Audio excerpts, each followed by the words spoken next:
चलिए अब आपको बता देते हैं पश्चिम बंगाल के कुछ मौसम का हाल। कोलकाता समेत पूरे दक्षिण भारत में अगले कुछ दिनों तक भीषण गर्मी और लू का प्रकोप बढ़ने वाला है। मौसम विभाग के अनुसार गुरुवार से मौसम में बदलाव शुरू हो चुका है और शुक्रवार से सोमवार तक कोलकाता का तापमान 38 से 40 डिग्री सेल्सियस तक पहुंच सकता है। वहीं पश्चिमी जिलों की बात करें जैसे पुरुलिया, बांकुड़ा, पश्चिम मेदिनीपुर, झारग्राम, पश्चिम बर्धमान और बीरभूम में तापमान 40 से 42 डिग्री तक जाने की संभावना है। इन जिलों में शुक्रवार से लू चलने की चेतावनी जारी की गई है। इसके साथ ही दक्षिण बंगाल के सभी जिलों में गर्मी के साथ साथ उमस भरा मौसम बना रहेगा। शनिवार और रविवार को कुछ जिलों में आंधी, तूफान और बारिश हो सकती है। उत्तर 24 परगना, बीरभूम, मुर्शिदाबाद, नदिया, पूर्व और पश्चिम मेदिनीपुर जिलों में गरज चमक के साथ हल्की से मध्यम बारिश और 30 से 50 किलोमीटर प्रति घंटे की रफ्तार से तेज हवाएं चल सकती हैं। बात करें उत्तर बंगाल की तो गुरुवार से ही दार्जिलिंग, कालिम्पोंग, जलपाईगुड़ी, अलीपुरद्वार और कूच बिहार जिलों में बारिश का सिलसिला शुरू हो गया है। शनिवार को अलीपुरद्वार और जलपाईगुड़ी में भारी बारिश की चेतावनी है, जबकि रविवार को दार्जिलिंग, कालिम्पोंग, जलपाईगुड़ी, कूच बिहार और मालदा जिले में भी प्रभावित हो सकते हैं।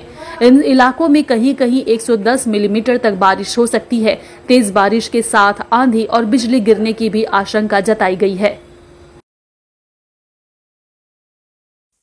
একটুখানি আগামী 7 দিন পশ্চিমবঙ্গের বিভিন্ন জায়গাতে ওয়েদার কন্ডিশন একটুখানি মিশ্র প্রকৃতি থাকবে। যেমন প্রথম কয়েকদিন আমরা দেখতে পাবো যে দক্ষিণবঙ্গের সবকটা জেলাতে এবং উত্তরবঙ্গেরও বেশ কয়েকটা জেলাতে আপনার হিট ওয়েভ অথবা hot and humid weather condition থাকার সম্ভাবনা আছে। এবং পরবর্তীকালে আমরা দেখতে পাবো যে জেলাগুলিতে আমরা বিক্ষিপ্তভাবে থান্ডারস্টর্ম উইথ লাইটনিং এবং গাস্টি উইন্ড এবং উত্তরবঙ্গের কিছু জেলাতে ভারী বর্ষণেরও সম্ভাবনা আছে। আর বৃষ্টিপাতও সপ্তাহের মধ্যে কিছুদিন আমরা দেখতে পাবো যে south Bengal that is Gangetic West Bengal সম্পূর্ণ শুষ্ক এবং কিছু দিন দেখতে পাবো যে কিছু জেলায় বিক্ষিপ্তভাবে কিছু হালকা বৃষ্টিপাত। তো ডিটেলসে আপনাদের জানাই এবারে যে ফার্স্ট অফ অল ওয়ার্নিং থেকে আমি শুরু করছি। আজকে 8 তারিখে আমাদের দক্ষিণবঙ্গের সব জেলাগুলোতেই হট এবং হিউমিড ওয়েদার থাকার সম্ভাবনা আছে। দ্যাট মিনস অস্বস্তিকর আবহাওয়া যেটাকে বলা হয় সেই জিনিসটি। এবং উত্তরবঙ্গের দার্জিলিং, কালিম্পং এবং জলপাইগুড়ি এই 3 জেলাতে বিক্ষিপ্তভাবে 2-1 জায়গায় থান্ডারস্টর্ম উইথ লাইটনিং থাকার সম্ভাবনা রয়েছে। আর এই সব জেলাগুলোতে হলুদ সতর্কবার্তা দেওয়া হয়েছে। আগামীকাল 9 তারিখে উত্তরবঙ্গের দার্জিলিং এবং জলপাইগুড়ি এই 2 জেলাতে বিক্ষিপ্তভাবে 2-1 জায়গায় থান্ডারস্টর্ম উইথ লাইটনিং হওয়ার সম্ভাবনা আছে। এবং দক্ষিণবঙ্গ গাঙ্গেয় পশ্চিমবঙ্গের সব জেলাগুলোতেই অস্বস্তিকর আবহাওয়া থাকার সম্ভাবনা রয়েছে, হট অ্যান্ড হিউমিড ওয়েদার থাকার সম্ভাবনা রয়েছে।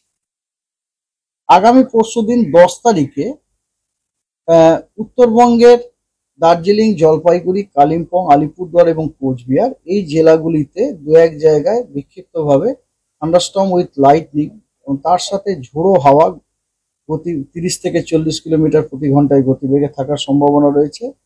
এবং গাঙ্গেয় পশ্চিমবঙ্গের পশ্চিমের জেলাগুলি যথাক্রমে বীরভূম, পশ্চিম মেদিনীপুর, পশ্চিম বর্ধমান, পুরুলিয়া, ঝাড়গ্রাম এবং বাঁকুড়া এবং তার সাথে উত্তরবঙ্গের দক্ষিণ দিনাজপুর এবং মালদা এই জেলাগুলিতে তাপপ্রবাহ হওয়ার সম্ভাবনা আছে। এবং গাঙ্গেয় পশ্চিমবঙ্গের বাকি জেলাগুলোতে অস্বস্তিকর আবহাওয়া অর্থাৎ হট এবং হিউমিড ওয়েদার থাকার সম্ভাবনা রয়েছে। 11 তারিখে উত্তরবঙ্গের 5টা যে উত্তরের জেলা আছে দার্জিলিং, জলপাইগুড়ি, কালিম্পং, আলিপুরদুয়ার এবং কোচবিহার এই জেলাগুলির প্রত্যেকটি জেলাতেই 2-1 জায়গায় বিক্ষিপ্তভাবে থান্ডারস্টর্ম উইথ লাইটনিং এবং তার সাথে ঝোড়ো হাওয়া 30 থেকে 40 কিলোমিটার প্রতি ঘন্টাতে বইবার সম্ভাবনা আছে। এবং এছাড়াও জলপাইগুড়ি এবং আলিপুরদুয়ার এই 2 জেলাতে বিক্ষিপ্তভাবে 2-1 জায়গায় ভারী বর্ষণেরও সম্ভাবনা আছে। মানে অ্যাকর্ডিংলি এই জেলাগুলোতে হলুদ সতর্কবার্তা দেওয়া হয়েছে। দক্ষিণবঙ্গের ক্ষেত্রে যেটা 9 তারিখে ছিল মোটামুটি ওই রকম পরিস্থিতি, অর্থাৎ দক্ষিণবঙ্গের পশ্চিম দিকের জেলাগুলি অর্থাৎ বীরভূম, পশ্চিম বর্ধমান, পুরুলিয়া, বাঁকুড়া, ঝাড়গ্রাম, পশ্চিম মেদিনীপুর এবং তার সাথে মালদা এবং দক্ষিণ দিনাজপুর এই জেলাগুলিতে তাপপ্রবাহ হওয়ার সম্ভাবনা আছে দু এক জায়গায়। এছাড়া দক্ষিণবঙ্গের বাকি জেলাগুলোতে হট এবং হিউমিড ওয়েদার থাকার সম্ভাবনা রয়েছে।